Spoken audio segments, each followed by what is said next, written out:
Bugun ulkan yolg'on haqida gaplashamiz.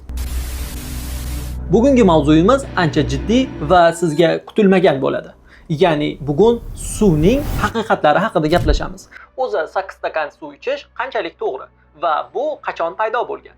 Bu hali ham tibbiy jihatdan kuchiga egami?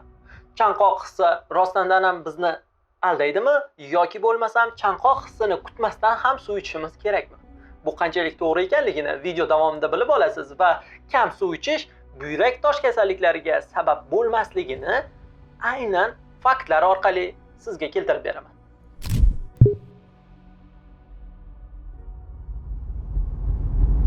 Ob hayot.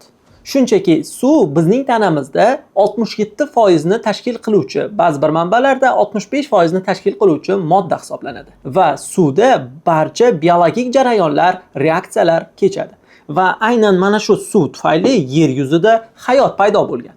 Umuman olganda butun tanamizda modda almashinuv tizimining muhiti bu suv hisoblanadi va buni hammasi gidrat shaklida emas. Ya'ni bizning tanamizda suvning hammasi ham suyuq shaklda ko'rinmaydi. Shunchaki ba'zida qoningiz quyuq ekan, ko'proq suv iching degan tushunchalar bu xato. Chanqagan holatda ham suv ichmaslik natijasida inson tanasida gipogidratatsiya holati yuzaga keladi va tana suvsizlanish oqibatida juda ham qiynalishi mumkin. Masalan, 16-asrda Yevropada tarqalgan ko'plab kasalliklar va vabolarda insonlar ichib ketarlikdan, suvsizlanishdan olamdan o'tishgan. Agar o'sha paytda kapelnitsalar orqali ularga ukol qilishganida edi, umuman o'lishmagan bo'lardi. Men shaxsan o'zim Surxondaryo viloyatida bo'lganimda aynan vabo kasalligi bilan chalingan insonni ko'rganman va uning gipogidratatsiya bo'layotganini, tanasida suvsizlanib, to'g'ridan to'g'ri 4 ta kapelnitsa ulab qo'yishib, uni hayotda ushlab qolishganligini guvoh bo'lganman. Va aynan shu bilan inson tanasi tirik qoladi. Demak, bizning tanamizda suv juda ham muhim, lekin uni faqatgina chanqamasdan oldin ichish to'g'rimi? Va 8 stakan suv o'lchamlari qayerdan paydo bo'ldi degan savollarga hozir javob beraman.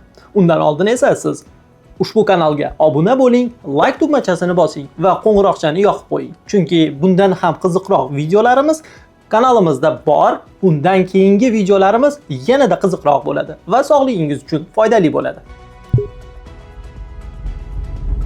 O'zi 8 stakan suv ichish qayerdan paydo bo'lgan? 1945-yilda sog'liqni saqlash tavsiyanomalariga qaraladigan bo'lsa, aynan 2,5 litr suv kattalar uchun norma hisoblanadi va bu oxirgi jumlasini ko'pchilik o'qimaganligi uchun shunchaki 2,5 litr suv ichinglar, 8 stakan suv ichishlaringiz kerak degan tushunchalar paydo bo'lgan. Hattoki meni soatim ham har 2 soatda bir marta suv ichish haqida eslatib turadi. Bu qanchalik to'g'ri? Shunchaki meni tanam suvga bo'lgan ehtiyoji paydo bo'lmasdan turib suv ichadigan bo'lsam, tanamda suv miqdori oshib ketadi. Natijada giponatremiya holati yuzaga keladi. Bunday holatdan hattoki o'lim paydo bo'lishi mumkin. 2007-yilda bir ayolning 6 litrdan ko'proq suv ichishi natijasida o'limi qayd etilgan. Va Boston marafonida ko'plab ishtirok etgan 13% ishtirokchilarning tanasida giponatremiya, ko'p suv ichib yuborganligi uchun charchoq hissi juda ham yuqori bo'lgan. Bundan kelib chiqadiki, noto'g'ri suv ichish orqali sport ko'rsatkichlaringizni tushirib yuborishingiz yoki hayot sifatingizni pasaytirishingiz mumkin. Demak, biz suvni faqatgina chanqaganimizda iste'mol qilishimiz kerak.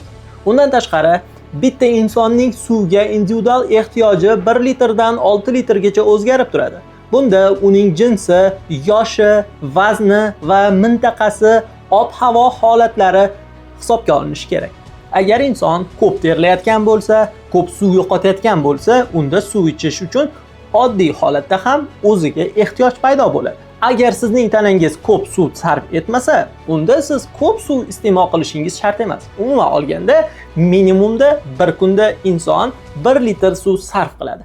Agar shu normani siz to'ldiradigan bo'lsangiz, taxminan 1 litr ichadigan bo'lsangiz, demak sizning tanangiz toza va go'zal holatda turaveradi. Endi suv sarflariga qarab chiqamiz. Birinchi navbatda insonning suv sarfi bu nafas orqali suvni sarflanishidir. Ya'ni biz har safar nafas olganimizda va chiqarayotganimizda havoni namlaymiz. Karbonat angidrid chiqayotgan paytida suv bug'lari bilan qo'shilib chiqadi. Buni isbotlash juda ham oson. O'shaning uchun nafas olayotganimizni bilish uchun burnimizni pastida oynani tutishimiz kifoya. U yerda dog' hosil bo'ladi va suv bug'lari o'sha yerda turib qoladi. Yoki qishda hamma degan paytida bug'lar chiqqan va natijada bu bizning tanamizni yo'qotayotgan suv ekanligini bilib olishimiz qiyin bo'lmaydi.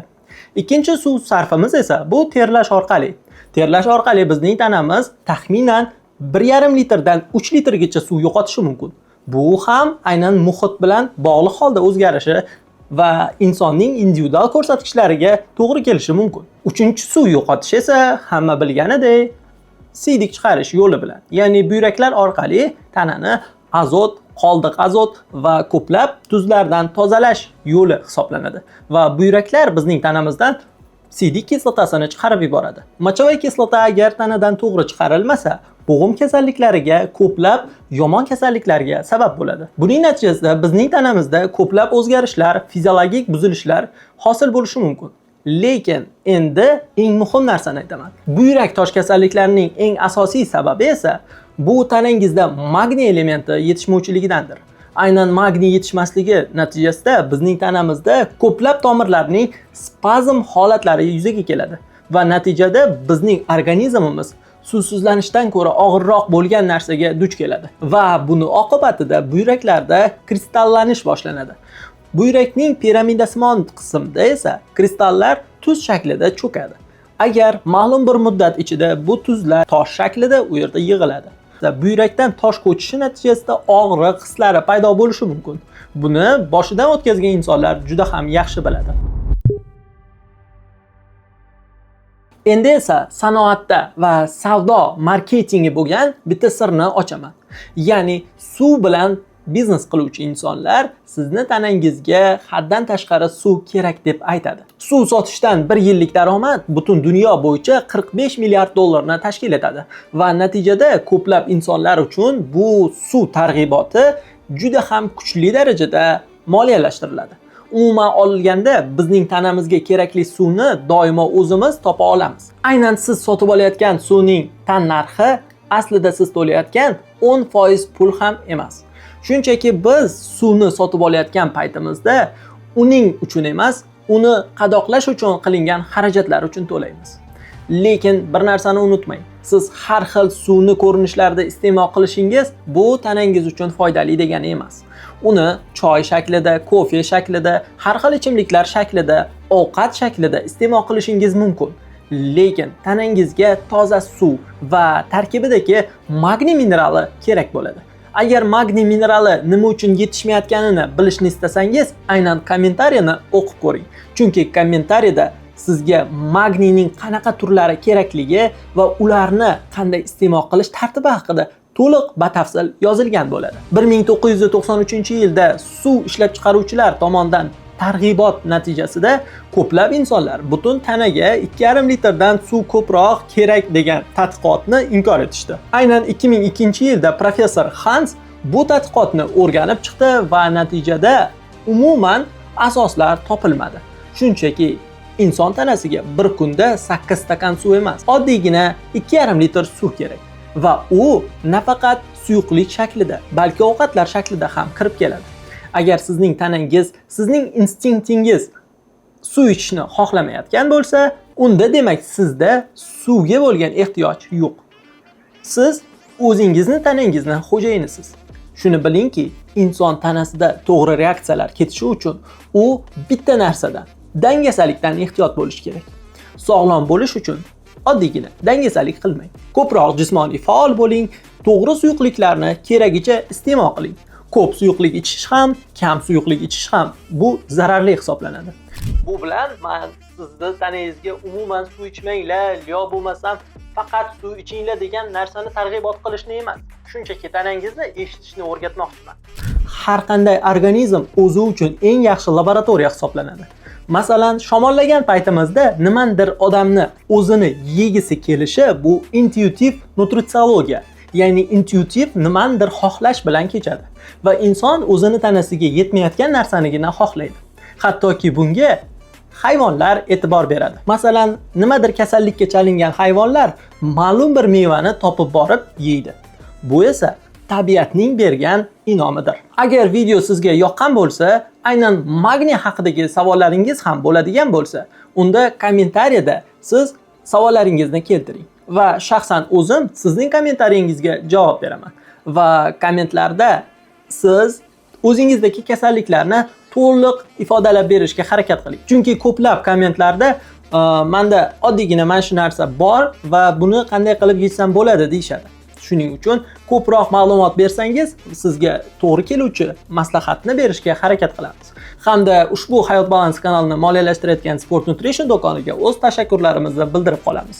Agar nimadir kerak bo'lsa, Sport Nutritiondan xarid qilishingiz mumkin.